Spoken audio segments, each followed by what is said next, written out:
যারা আমার ফ্যামিলি এবং আশেপাশের আমার বন্ধুবান্ধবরা ফোন করতেছেন যে সাবেক আইজিপি প্রধান মানে পুলিশ প্রধান বেনজির আহমেদ অ্যারেস্ট হয়েছেন দুবাইতে।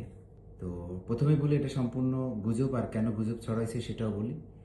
দেখেন, আমাদের দেশের মিডিয়ারা হচ্ছে এরকম যে অন্য দেশের যেমন মিডিয়া, ধরেন আমার নামে একটা কেস হয়েছে কিংবা আমার কোনো অপরাধ হয়েছে, এটা সম্পূর্ণ প্রমাণ নিয়ে তারপরে হচ্ছে মিডিয়াতে প্রকাশ করবে। আমাদের দেশে হচ্ছে গরুর পেটে, ঠিক আছে, হাতির বাচ্চা হয়েছে, ছাগলের পেটে হাতির বাচ্চা হয়েছে, এটা কোনোভাবে শুনছে, তো তারা নিউজটা ছাড়ে গোপন সূত্রে কিংবা অমুক সূত্রে জানা গেছে যে গরুর পেটে ছাগলের পেটে হাতির বাচ্চা হয়েছে। তারা কোনো প্রমাণের কোনো কিছু তাদের দরকার নাই, তারা লিখতে পারলেই বাসে। এই যেমন একটা চ্যানেল, এর আগেও বলছি, এটা বাল স্টার, ঠিক আছে, আর এই যে কালবেলা না বালবেলা, এইসব বাল স্টার বালবেলার নিউজ দেশের মানুষকে একটা বিভ্রান্তি সৃষ্টি করার জন্য এবং একটা মানে গন্ডগোল সৃষ্টি করার জন্য এটা করে। তো আপনারা যারা চ্যানেল গণমাধ্যম যারা আছেন, আপনারা একটু ভালোভাবে বিবেচনা করে দেখবেন, একটা নিউজ ছাড়ার আগে 10 বার তার সত্যতা যাচাই করে, ঠিক আছে, তারপরে আপনারা নিউজটা ছাড়বেন। আর বেনজির সাহেব আসলে বেনজির সাহেবের কথা না বললেই নয়। 17 বছর দেশটাকে কত সুন্দরভাবে রাখছিল, মানুষের মনে ভয় ছিল, মানুষের মনে শান্তি ছিল। কি জন্য? মানুষ সুন্দরভাবে রাস্তা চলাচল করতে পারতো, মানুষ পুলিশে ভয় পাইতো, পুলিশ শুনলেই ভয় পাইতো। কি জন্য?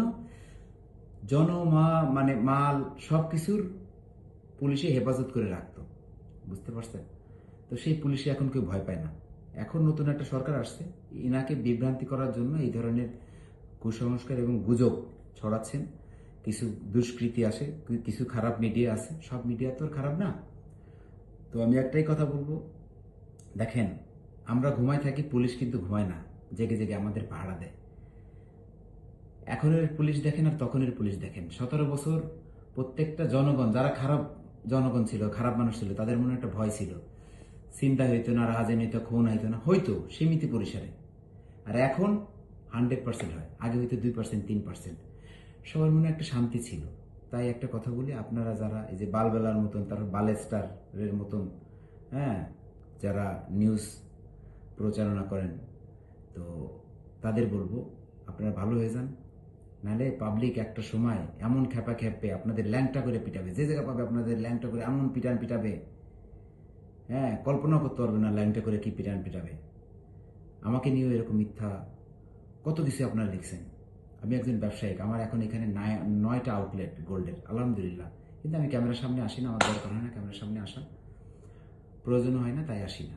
তো সবাই ভালো থাকবেন, সুস্থ থাকবেন। এইসব বালবেলা, এইসব বালের স্টার যেসব চ্যানেল, এদের থেকে বিরত থাকবেন। আর এদের পাইলে ল্যাংটা করে পিটাবেন, এই শালাপোশালাদের।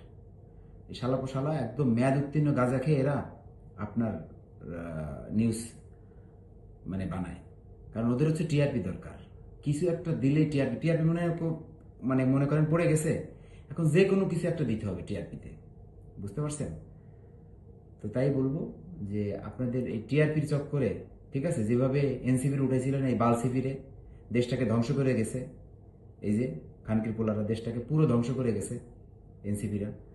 তো এইসবভাবে কেউ উৎসাহ দিয়েন না আপনারা যারা মিডিয়ারা আছেন, ঠিক আছে? এই যে আমের টিকার জন্য কত শিশু মারা গেছে, কত শিশু, ঠিক আছে? এই যে বালজিৎ না সারজিৎ খানকির পোলা, ওই দিন দেখলাম যে, হ্যাঁ, আপনারা আছেন হামের টিকা নিয়ে পড়ে।